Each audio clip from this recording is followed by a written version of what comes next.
Estamos de regreso aquí en el programa de Día por Día y bueno, es viernes de literatura, viernes de romanticismo y ponernos muy melodiosos con quién va a ser, con nuestro queridísimo Neftalí Coria, que ya se encuentra con nosotros. Buenos días, Neftalí, bienvenido. Buenos días, Rosy. Pues justamente ahorita que ser románticos, bueno, que habría que ver qué es eso. ¿Qué es el romance? Pero hablaremos hoy de un poeta muy interesante mexicano que ha hablado sobre el amor de una manera extraordinaria. Claro. Y que decimos de quién. Mientras tanto te leo dos poemas brevecitos de este libro que salió en 1994 por la Secretaría de Cultura de Jalisco. Y es un libro por mí muy querido. Entonces, te leo un poema que te gustó a ti. Claro. Dice, la luna es una águila que vuela suave en mis noches de luna. Levanta sus alas y blanca, blanquísima, se marcha para hundirse azul. Y el siguiente dice, ¿has visto llorar una silla a mitad de la noche cuando ya todos se marcharon? ¿Sabes qué hacen las camas cuando los amantes, agotados y temblando de tiempo, se marchan sin remedio ni regreso? ¡Wow! ¡Bravo! Sin duda, ese último, cómo me gustó. Espero que a ella también en casita les haya gustado este poema que escogimos el día de hoy, de Neftalí Coria. Pero ahora vamos a hablar de un escritor que sin duda tuvo una historia de vida difícil desde, pues creo que desde sus padres, ¿no? Una historia de vida difícil, complicada, entre que si quería o no quería ser... No, él sí quería. Pero las situaciones de la vida luego nos van poniendo en caminos totalmente diferentes y luego resulta que cae a estudiar en la Universidad de México, el originario, bueno, no originario, de Oaxaca, ¿no? De Chiapas. De Chiapas. De Chiapas. ¿De quién estamos hablando? De Jaime Sabines, nada más. De Jaime Sabines, y nada más. menos. Ahí. Escritor del amor. Sí, un gran poeta. Un gran poeta del amor y decía, hay una frase que me gusta mucho de que los poetas en realidad no son lo que están viviendo, sino más allá de lo que están viendo, algo así, ¿no? Va a lo que decía. Puede ser, sí. ¿Qué pasa con él antes de empezar a escribir?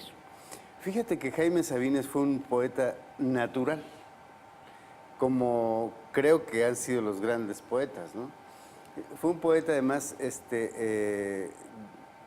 dice Marco Antonio Campos una cosa que me parece muy importante.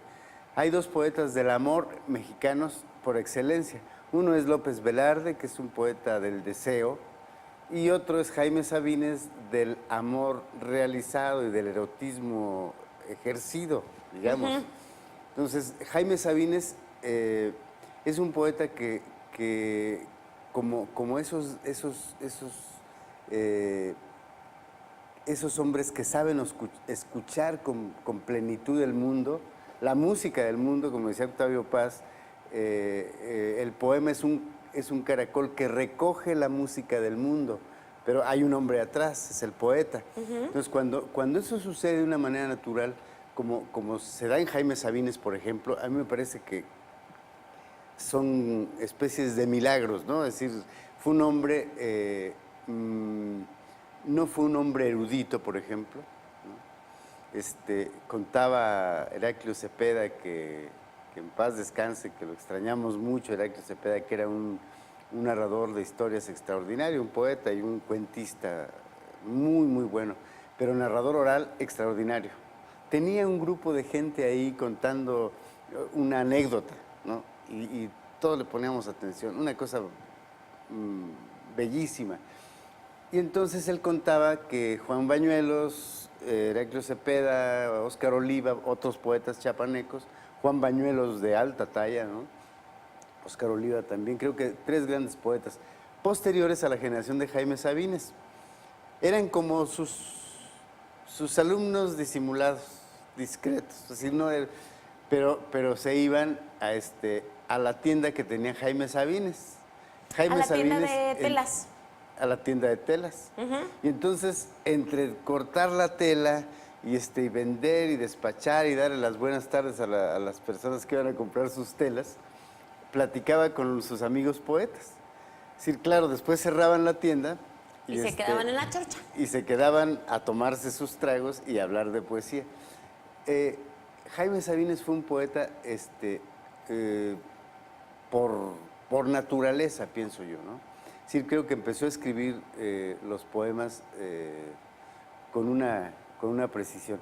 Si revisamos poemas importantes como Los Amorosos, ¿no? Por ejemplo, que es un poema que llegaron a corearle en las lecturas.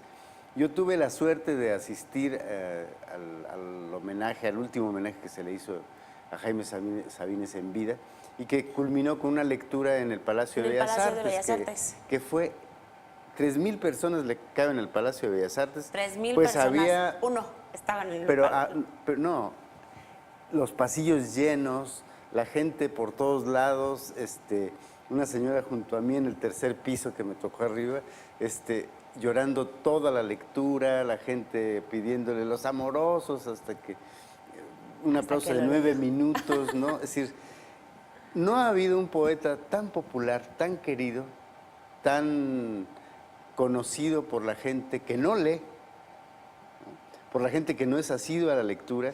Porque justamente, Neftali, perdón que te interrumpa, él hizo algo que fue totalmente diferente con su voz grave que tenía. Sí, claro. Además. El hecho de haber realizado estos poemas orales, y orales, y no me refiero a oral su libro, sino orales de estarlos declamando y que alguien los grabara y que posteriormente los pudiéramos escuchar, eso sin duda lo llevó a colocarse en un poeta totalmente de todos. Claro, claro.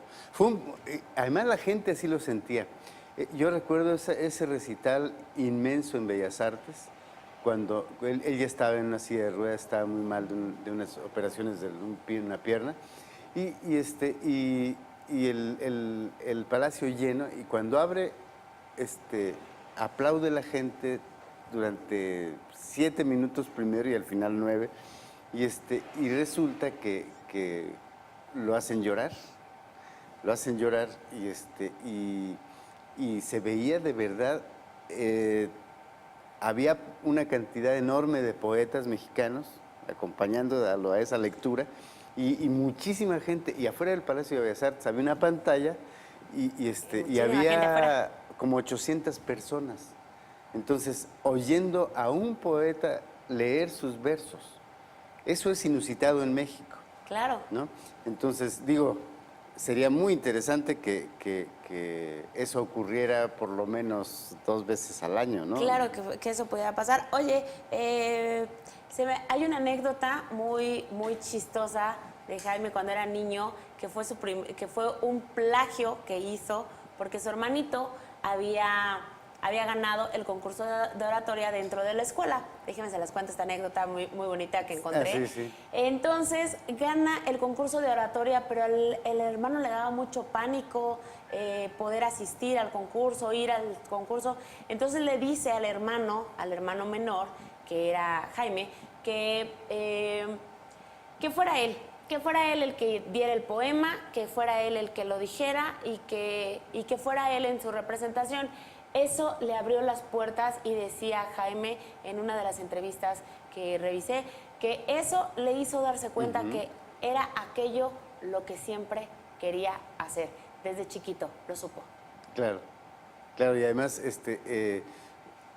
uno de los poemas, si me preguntas qué libro recomiendo Jaime Sabines, yo recomiendo a Jaime Sabines.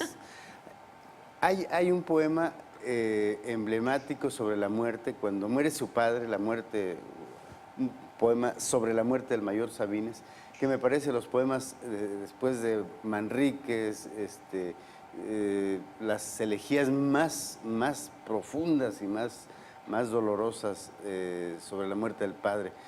Sabines fue además un poeta sencillo, es decir, no quiere decir fácil, ¿no? Es decir, la poesía de Sabines, es decir, los amorosos andan como locos, locos siempre, es decir, son versos, son palabras que dices, qué fácil es escribir poesía. Pues no, pues no. Llegar a esos momentos donde la poesía escrita por un hombre es sencilla, diáfana, sabia como la de Sabines, me parece que se le requiere una vida entera, un talento extraordinario, un oído profundo para escuchar la voz del mundo, la voz de las cosas, la voz de la memoria, la voz del canto humano. Y creo que Sabines tenía todo eso. Sí, sin duda alguna. Él decía, yo no corrijo mis poemas. En una entrevista de Marco Antonio Campos le dice, yo no corrijo los poemas. Y entonces un día yo le pregunté a Marco Antonio Campos, quien lo conoció, le hizo como unas 3 entrevistas y escribió sobre él. Esta es una antología que prepara Marco Antonio Campos precisamente, de poemas, digamos, poemas amorosos, en fin, una pequeña antología que me parece muy buena. Y Marco lo conoció y habló con él y le hizo la entrevista. Y Sabines en una de las entrevistas le dice no, yo no corrijo los poemas. Y dice Marco Antonio Campos, mentía. Claro que corregía los poemas, claro que los revisaba, los escuchaba, porque además hay poemas en versos en decasílabos extraordinarios, ¿no? Entonces, creo que Sabines tenía esa profundidad. Contaré una anécdota muy breve. Octavio Paz, en el encuentro de poetas en 1984, más o menos, que fue en la Ciudad de México, después de uno antecedente que fue en Morelia en 81, que fue de los mejores, ha sido de los mejores, el mejor del mundo ha sido el que fue. ¿De los encuentros? Sí, un encuentro, Festival Internacional de Poesía, donde vino Borges, donde vino, en fin, y estaba Paz entre el público mientras Sabines leía. Cuando terminó de leer, aplaudió la gente y David Huerta, que fue quien cuenta la historia, le dice a Octavio Paz, maestro, ¿qué siente? Y dice Paz después de un silencio, envidia. Claro. Porque se sentía como quieren a Sabines. Entonces yo recomiendo que no abandonen la lectura de Jaime Sabines. Ninguna. El poema que sea. Cualquiera libro que se sea. encuentre, cualquiera que pueda, hasta incluso para todas aquellas personas que aún no tienen oportunidad de leer, los niños chiquitos, pues hay que ponerles estos audios, hay que buscarlos.